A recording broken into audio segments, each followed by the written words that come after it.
Hi, welcome to Morning Scriptures with Tara. I'm Tara, and we are in the book of 1 Samuel. Father God, thank you for today. Thank you for your word.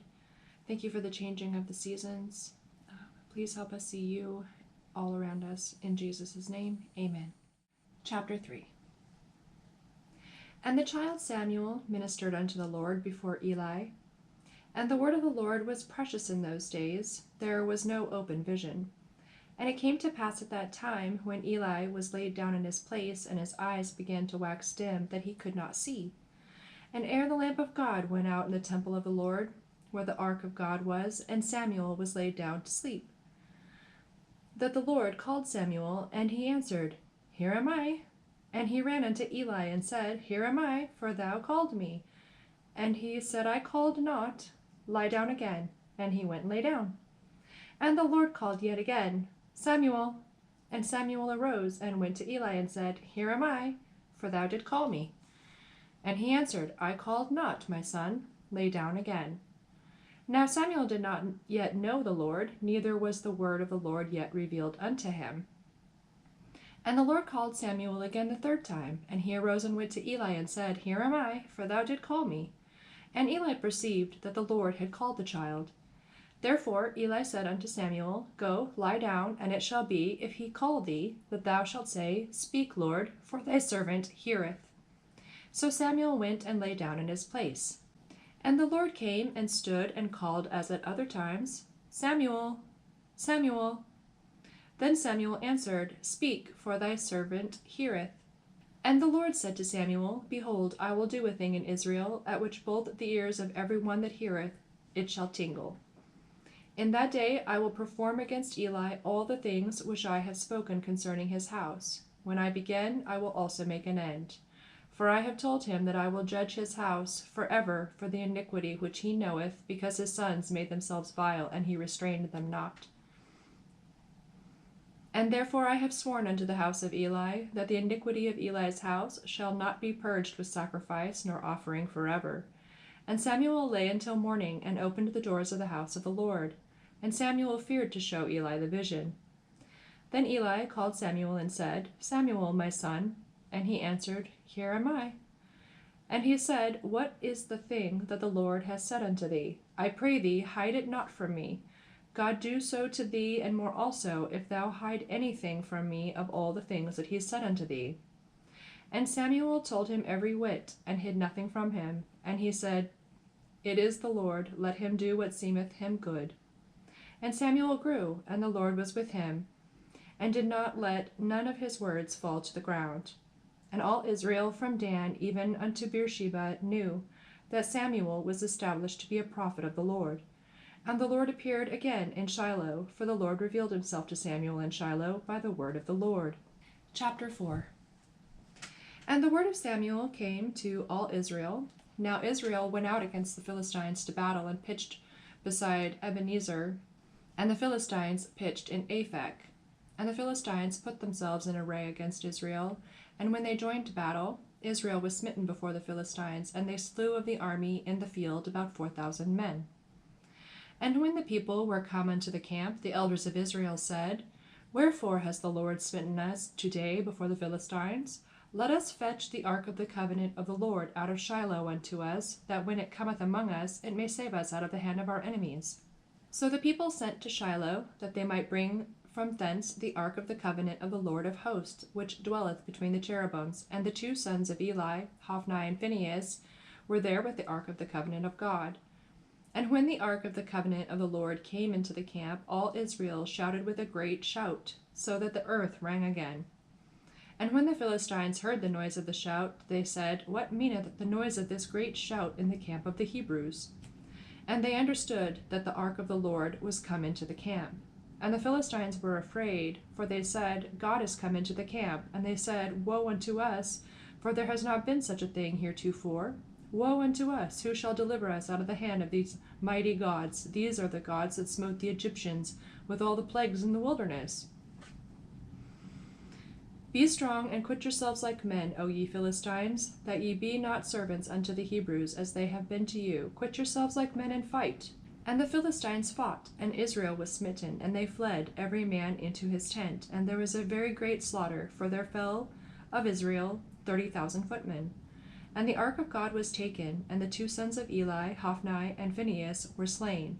And there ran a man of Benjamin out of the army, and came to Shiloh the same day with his clothes rent, and with earth upon his head. And when he came, lo, Eli sat upon a seat by the wayside, watching, for his heart trembled for the ark of God. And when the man came into the city and told it, all the city cried out. And when Eli heard the noise of the crying, he said, What meaneth the noise of this tumult? And the man came in hastily and told Eli.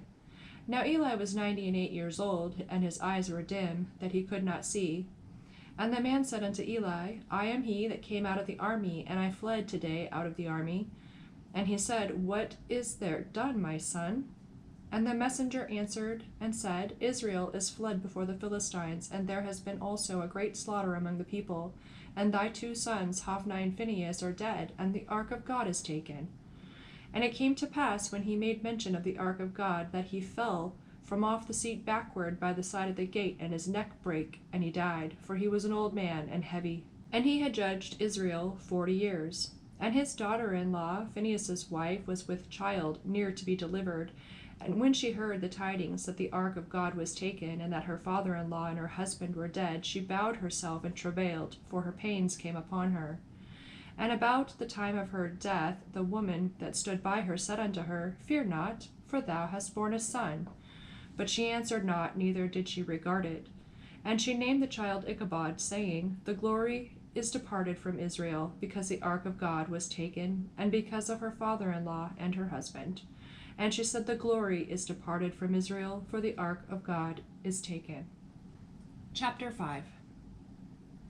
And the Philistines took the ark of God, and brought it from Ebenezer to Ashdod. When the Philistines took the ark of God, they brought it into the house of Dagon, and set it by Dagon. And when they of Ashdod arose early on the morrow, behold, Dagon was fallen upon his face to the earth before the ark of the Lord. And they took Dagon, and set him in his place again. And when they arose early on the morrow morning, behold, Dagon was fallen upon his face to the ground before the ark of the Lord. And the head of Dagon and both the palms of his hands were cut off upon the threshold. Only the stump of Dagon was left to him. Therefore neither the priests of Dagon nor any that came into Dagon's house tread on the threshold of Dagon and Ashdod unto this day. But the hand of the Lord was heavy upon them of Ashdod, and he destroyed them and smote them with Emerods, even Ashdod and the coasts thereof. And when the men of Ashdod saw that it was so, they said, The ark of the God of Israel shall not abide with us, for his hand is sore upon us and upon Dagon our God. They sent therefore and gathered all the lords of the Philistines unto them, and said, What shall we do with the ark of the God of Israel? And they answered, Let the ark of the God of Israel be carried about unto Gath. And they carried the ark of the God of Israel about thither. And it was so, that after they had carried it about, the hand of the Lord was against the city with a very great destruction, and he smote the men of the city, both small and great, and they had emerods in their secret parts. Therefore they sent the ark of God to Ekron. And it came to pass, as the ark of God came to Ekron, that the Ekronites cried out, saying, They have brought about the ark of the God of Israel to us, to slay us and our people. So they sent and gathered together all the lords of the Philistines, and said, Send away the ark of the God of Israel, and let it go again to his own place, that it slay us not, and our people, for there was a deadly destruction throughout all the city. The hand of God was very heavy there. And the men that died not were smitten with emerods, and the cry of the city went up to heaven. Chapter 6. And the ark of the Lord was in the country of the Philistines 7 months. And the Philistines called for the priests and the diviners, saying, What shall we do to the ark of the Lord? Tell us wherewith we shall send it to his place.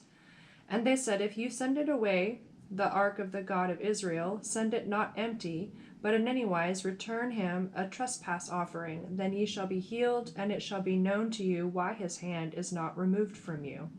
Then said they, What shall be the trespass offering which we shall return to him? They answered, 5 golden emerods and 5 golden mice, according to the number of the lords of the Philistines, for one plague was on you all, and on your lords. Wherefore ye shall make images of your emerods, and images of your mice that mar the land, and ye shall give glory unto the God of Israel. Peradventure he will lighten his hand from off you, and from off your gods, and from off your land. Wherefore then do ye harden your hearts as the Egyptians and Pharaoh hardened their hearts, when he had wrought wonderfully among them? Did they not let the people go, and they departed? Now therefore make a new cart, and take 2 milch kine, on which there has come no yoke, and tie the kine to the cart, and bring their calves home from them. And take the ark of the Lord, and lay it upon the cart, and put the jewels of gold, which ye return him for a trespass offering, in a coffer by the side thereof, and send it away that it may go. And see, if it goeth up by the way of his own coast to Bethshemesh, then he has done us this great evil. But if not, then we shall know that it is not his hand that smote us, it was a chance that happened to us. And the men did so, and took 2 milch kine, tied them to the cart, and shut up their calves at home. And they laid the ark of the Lord upon the cart, and the coffer with the mice of gold and the images of their emerods. And the kine took the straight way to the way of Bethshemesh, and went along the highway, lowing as they went, and turned not aside to the right hand or to the left. And the lords of the Philistines went after them unto the border of Bethshemesh. And they of Bethshemesh were reaping their wheat harvest in the valley, and they lifted up their eyes and saw the ark, and rejoiced to see it. And the cart came into the field of Joshua, a Bethshemite, and stood there. And there was a great stone, and they clave the wood of the cart, and offered the kine a burnt offering unto the Lord. And the Levites took down the ark of the Lord, and the coffer that was with it, wherein the jewels of gold were, and put them on the great stone. And the men of Bethshemesh offered burnt offerings, and sacrificed sacrifices the same day unto the Lord. And when the 5 lords of the Philistines had seen it, they returned to Ekron the same day. And these are the golden emerods which the Philistines returned for a trespass offering unto the Lord: for Ashdod 1, for Gaza 1, for Askelon 1, for Gath 1, for Ekron 1. And the golden mice, according to the number of all the cities of the Philistines, belonging to the 5 lords, both of fenced cities and of country villages, even unto the great stone of Abel, whereon they set down the ark of the Lord, which stone remaineth unto this day in the field of Joshua the Bethshemite. And he smote the men of Bethshemesh, because they had looked into the ark of the Lord. Even he smote of the people 50,060 men, and the people lamented, because the Lord had smitten many of the people with a great slaughter. And the men of Bethshemesh said, Who is able to stand before this holy Lord God? And to whom shall he go up from us? And they sent messengers to the inhabitants of Kirjath-jearim, saying, The Philistines have brought again the ark of the Lord. Come ye down and fetch it up to you. Chapter 7. And the men of Kirjath-jearim came and fetched up the ark of the Lord, and brought it into the house of Abinadab in the hill, and sanctified Eleazar his son to keep the ark of the Lord. And it came to pass, while the ark abode in Kirjath-jearim, that the time was long, for it was 20 years, and all the house of Israel lamented after the Lord. And Samuel spake unto all the house of Israel, saying, If you do return unto the Lord with all your hearts, then put away the strange gods and Ashtaroth from among you, and prepare your hearts unto the Lord, and serve him only, and he will deliver you out of the hand of the Philistines. Then the children of Israel did put away Balaam and Ashtaroth, and served the Lord only. And Samuel said, Gather all Israel to Mizpeh, and I will pray for you unto the Lord. And they gathered together to Mizpeh, and drew water, and poured it out before the Lord, and fasted on that day, and said there, We have sinned against the Lord. And Samuel judged the children of Israel in Mizpeh. And when the Philistines heard that the children of Israel were gathered together to Mizpeh, the lords of the Philistines went up against Israel. And when the children of Israel heard it, they were afraid of the Philistines. And the children of Israel said unto Samuel, Cease not to cry unto the Lord our God for us, that he will save us out of the hand of the Philistines.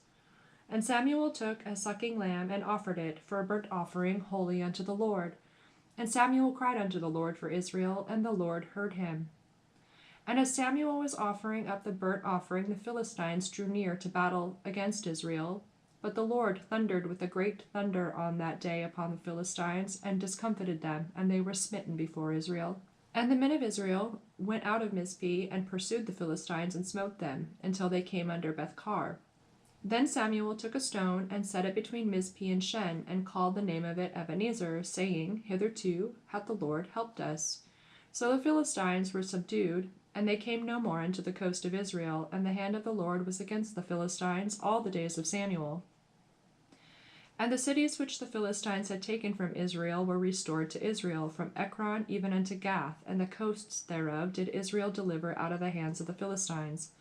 And there was peace between Israel and the Amorites. And Samuel judged Israel all the days of his life. And he went from year to year in circuit to Bethel and Gilgal and Mizpeh, and judged Israel in all those places. And his return was to Ramah, for there was his house, and there he judged Israel, and there he built an altar unto the Lord. I think we'll stop there for today, and we'll be talking a lot more about what Samuel does for Israel in the upcoming chapters. I hope you'll stay tuned, and I hope you have a great day. Bye!